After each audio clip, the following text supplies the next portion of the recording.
जिला अदालत रोज की तरह व्यस्त थी।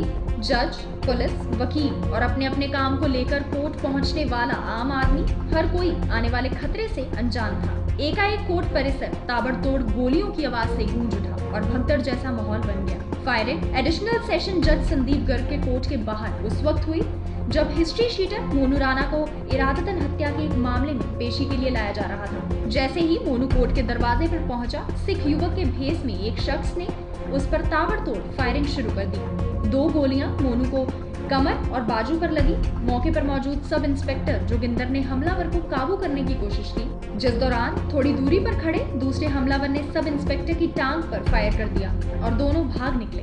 मोनू पर फायर करने वाला बदमाश साहिल थोड़ी दूर पर पुलिस ने काबू कर लिया, जबकि सब इंस्पेक्टर पर फायर करने वाला बदमाश गौरव फरार हो गया। दोनों घायलों को एक निजी अस्पताल में भर्ती करवाया गया, जहां से मोनू की हालत नाजुक देख उसे पुलिस सुरक्षा में पीजीआई चंडीगढ़ रेफर कर दिया गया। तो जानकारी से ये पता चला कि वहाँ पे आज एक शमशेर और मोनू नाम का लड़का है, जो एक मैं उसको गैंगस्टर बोलूँगा, वो गैंग मेंबर है। उसने उसके ऊपर वो पेशी पे था, अम्बाला से पेशी पे आया था कोर्ट में, तो उस पर किसी ने हमला किया है, गोली चलाई है। तो मौके पे पहुंच के हमारे जो स्टाफ थे, सारे स्टाफ मौके पे पहुंचे। उससे पहले मौके पर मौजूद हमारे एस्कॉर्ट स्टाफ ने, एस्कॉर्ट गार्ड ने उसको एक लड़के को काबू कर लिया जिसने गोली चलाई थी। साहिल नाम का लड़का है जिसने गोली चलाई है, उससे पूछताछ जारी है। और उसके बाद मौके से हमने वहाँ से जो उसने वेपन जो था जिससे फायर किया, टोटल 3 राउंड फायर हुए, जिसमें मोनू नाम का जो लड़का है जो पेशी पे आया था, उसको 2 गोलियाँ लगी हैं। एक गोली उसको कमर में लगी है और एक गोली उसको बाजू में लगी है, जिसको तुरंत गाबा हॉस्पिटल में ले जाया गया। उसको पकड़ने के लिए, रोकने के लिए जिस टाइम ये कार्रवाई हुई, जिस टाइम हमला हुआ, एसआई जोगिंदर वहाँ मौजूद था, जो एविडेंस पे था इसी मुकदमे में। तो उसने उसको पकड़ने की कोशिश के दौरान वो जो लड़का है साहिल जो पकड़ा गया है, वो भाग गया वहाँ से, क्योंकि उसका जो साथी था एक और लड़का, उसने हमारे सब इंस्पेक्टर के ऊपर गोली चलाई जो उसकी टांग में लगी। तो दोनों को गाबा हॉस्पिटल में ले जाया गया, उपचाराधीन है दोनों।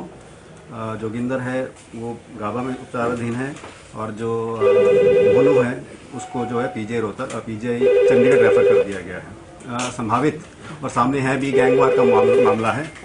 एसपी राजेश कालिया ने प्रेस कॉन्फ्रेंस के दौरान इस मामले को गैंग वॉर बताया। उन्होंने बताया कि घायल बदमाश मोनू पर हरियाणा में विभिन्न जिलों के पुलिस स्टेशनों में 19 आपराधिक मामले दर्ज हैं और हमला करने वाला युवक साहिल इसके विरोधी गैंग भूपेंद्र राणा गैंग का सदस्य है, जिसने योजना बनाकर मोनू पर हमला किया। इस मामले में कई बातें पुरानी निकल के आती हैं, जो जैसे कि ये मोनू है, शमशेर उर्फ मोनू, ये इस पे तकरीबन हरियाणा में तो कम से कम 19 मुकदमे दर्ज हैं, जिसमें विभिन्न आईपीसी की विभिन्न धाराओं में मुकदमे दर्ज हैं। ये एक नामी बदमाश है, और जिस पे हमलावर जो है ये भी बदमाश है, राइवल गैंग है, जहाँ पर जैसे गैंग वॉर चलती है। अम्बाला में बेस्ड हैं ये गैंगस्टर्स, जैसे ये लोग शहजादपुर, बराड़ा, बरवाला आसपास वारदात करते हैं, और इनका एरिया ऑफ ऑपरेशन वहाँ पर है। क्योंकि ये जो बदमाश जिसको गोली लगी है मोनू, ये आज पेशी पे था, तो मौका देख के राइवल गैंग जो दूसरा गैंग है, भूपेंद्र राणा गैंग, उसके जो गुर्गे हैं, जिसमें एक जिसको हमने अरेस्ट कर लिया है, मौके से ही जिसको हमने अरेस्ट कर लिया है, साहिल, उसको राइवल गैंग ने, भूपेंद्र गैंग ने ही उसको साथबाज होकर उसको हमला करने के लिए यहाँ भेजा। एसपी राजेश कालिया ने बताया कि ये हमला बदले की भावना से किया गया था। पुलिस अधीक्षक की माने तो दोनों गुटों में इस दुश्मनी का बीज उस वक्त बोया गया था जब अम्बाला में इरादतन हत्या के एक अन्य मामले में जेल में बंद हमलावर के भाई के साथ मोनू ने मारपीट की थी। बस उसी मारपीट का बदला लेने के लिए साहिल ने सिख युवक का भेष बदलकर इस वारदात को अंजाम दिया। देखिए, जैसे साहिल से पूछताछ हुई, जो अभी तक पूछताछ में उसने बताया कि इसके खिलाफ और इसके भाई के खिलाफ एक मुकदमा दर्ज है 360 का, बराड़ा थाने में, अम्बाला में, और वो उसका जो भाई जो है वो अम्बाला जेल में बंद है। और ये जो साहिल जो लड़का पर बदमाश पकड़ा गया है जिसने गोली चलाई है आज, ये उस मुकदमे में फरार है। तो ये जो मोनू, शमशेर उर्फ मोनू है, ये अम्बाला जेल में बंद था, और उसका भाई, वो दोनों अम्बाला जेल में बंद थे। तो वहाँ जेल में उनकी कोई आपस में मार पिटाई हुई है, जिसको इसने बदला लेने के लिए आज ये कार्रवाई करी। दूसरा जो उसका साथी था, जो उसने पूछताछ में बताया, गौरव नाम का लड़का है, उसके वेयर अबाउट्स, उसका अभी वल्दियत अभी नहीं पता लगी है। जो मोनू के ऊपर फायर करने वाला तो साहिल है, साहिल ने फायर किया मोनू के ऊपर। जैसे ही फायर हुआ तो हमारा सब इंस्पेक्टर जोगिंदर वहाँ मौजूद था, तो उसने उसको काबू करने की कोशिश की, उसको काबू किया। उस दौरान उसकी टांग में फायर लगा, तो वो फायर गौरव ने किया। तो गौरव मौके से फरार हो गया, बट इसको आगे चल के काबू कर लिया गया साहिल। जैसे मौके से इंफॉर्मेशन मिली है पूछताछ में, उसने पीले रंग का पटका पहन रखा था, क्योंकि उसके जो हुलिया है, जिस प्रकार से उसने दाढ़ी रखी है, तो वेश बदल के कार्रवाई करने का उसका मोटिव रहा होगा। पुलिस अधीक्षक ने बताया कि साहिल हमला करने के बाद हवा में बंदूक लहराता हुआ भाग रहा था, लेकिन पुलिस स्टाफ ने अपनी जान की परवाह किए बिना उसे काबू कर लिया। जिस दौरान कार्रवाई हुई वहाँ पे हमारे पुलिस मुलाजिम काफ़ी मौजूद थे। जैसे सब इंस्पेक्टर जोगिंदर का मैंने नाम लिया, उसने अपनी जान की परवाह ना करते हुए उसको काबू करने की कोशिश की, और उस दौरान उसको गोली भी लगी है। वो उसे छूट के भागता है। उसके बाद आगे जाता है हमारी एस्कॉर्ट गार्ड जो है ज़िले की, उसमें हमारे कुछ मुलाजिम थे, जैसे हमारा इंचार्ज है और मुलाजिम, उन्होंने उसको काबू करने की कोशिश की, काबू हुआ।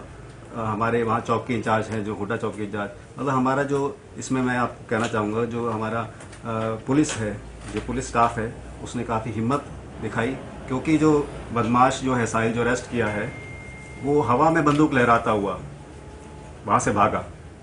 तो पुलिस मुलाजिमों ने अपनी जान की परवाह ना करते हुए, ये देखते हुए कि आगे फायर उनको भी लग सकता है, गोली चल सकती है, बावजूद उसको काबू किया और मौके से पकड़ लिया। इस वारदात के बाद आम आदमी तो दूर, वकील भी डर चुके हैं। उनकी माने तो ना तो कोर्ट में मेटल डिटेक्टर लगाए गए हैं और ना ही सीसीटीवी कैमरे लगे हैं। यहाँ तक कि कोर्ट की चारों तरफ से चार दीवारी भी ढंग से नहीं की गई है। कोई भी बिना रोक टोक कभी भी आ जा सकता है। पुलिस अधीक्षक ने इस बात को स्वीकार किया और माना कि कोर्ट की सुरक्षा में भारी चूक थी, लेकिन जो कमियां उजागर हुई हैं उन्हें दूर करने के लिए और सेशन जज और उनमें मीटिंग भी हुई है, ताकि ऐसी घटनाएं भविष्य में दोहराई ना जा सके।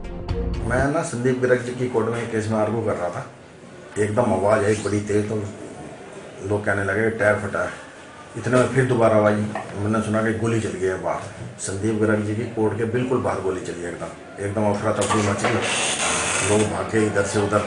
हम तो कोर्ट रूम के अंदर थे, इतने बाहर निकले तो लोग जो है बाहर गेट की तरफ भाग रहे थे पुलिस वाले, तो एक आदमी को पकड़ के लाए वो बस में से। ये भीड़ थी यहाँ पे, बड़ी भयंकर भीड़ थी। गोली भी चली है, और किसके लगी किसने मारी है तो नहीं मेरे को पता, लेकिन चली है। लेकिन कोर्ट परिसर में यहाँ पे कोई सिक्योरिटी सिस्टम तो है नहीं, चारों तरफ से ओपन है, कोई भी आ सकता है, जा सकता है। तो मेरा तो यह है कि कोर्ट परिसर में कम से कम सिक्योरिटी सिस्टम ऐसा होता कि वकीलों की और जो क्लाइंट्स आते हैं उनकी और जजेस की सुरक्षा बढ़े। यहाँ पे सीसीटीवी कैमरा जो होते हैं तब भी उससे कुछ तो निकल सकता है। सीसीटीवी कैमरा भी जरूरी होना चाहिए। मेटल डिटेक्टर्स भी नहीं है यहाँ पे, तो इवन जो गेट्स हैं वहाँ पे भी पुलिस की कोई वो नहीं है कि मेटल डिटेक्टर्स लगे हों, बंदे की स्कैनिंग करके आए अंदर। कोर्ट को चारों तरफ से खुला है, इवन जो बाउंड्री वाला वो भी 4-4 फुट है, कोई भी जंप करके जा सकता है, आ सकता है। देखिए, सिक्योरिटी लैब्स अब उजागर होके आते हैं। जिस तरीके से वारदात हुई है, हमें लगता है कि बहुत सारी चीज़ें हैं, बहुत सारे एंगल्स है जिस पे हमें सोचना पड़ेगा। सिक्योरिटी बंदोबस्त को और टाइट रखना पड़ेगा, और बहुत सी सारी चीज़ें जिनको हमें चॉकआउट करके उस पर कार्रवाई करनी पड़ेगी। इस संबंध में हमारी डिस्ट्रिक्ट कोर्ट्स में जो हमारे सत्र न्यायाधीश हैं उनसे मुलाकात भी हुई है, बातचीत भी हुई है। तो उसमें हमने बहुत सारे ऐसे पॉइंट्स हैं, ऐसे फैक्टर्स हैं जिनको ध्यान में रखते हुए आगे की जो हमारी वो है तैयारी है, जिसके लिए हमें आगे ऐसी कार्रवाई ना हो, हमें क्या क्या कदम उठाने हैं, उसके लिए हम। यमुनानगर से सुमित ओबरॉय की रिपोर्ट, नेशनल बस के लिए।